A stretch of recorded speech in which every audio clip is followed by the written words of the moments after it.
Hello, today we'll be comparing Keurig Cafe K-Do single serve coffee latte in cappuccino maker versus BUNN 55200 CSB3T speed brew platinum thermal coffee maker. Be sure to watch to the end and I will tell you which is better. Links to all the products are in the description.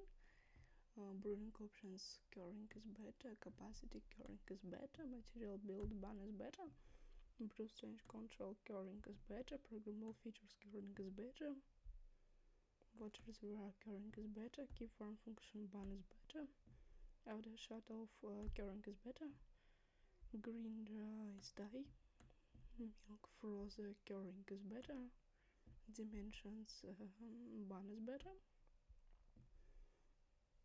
ease of cleaning, Keurig is better, cut of type, BUNN is better, price, Keurig is better, special features, Keurig is better.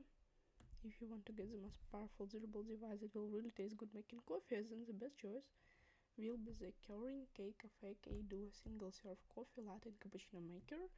The link to buy it is in the video description.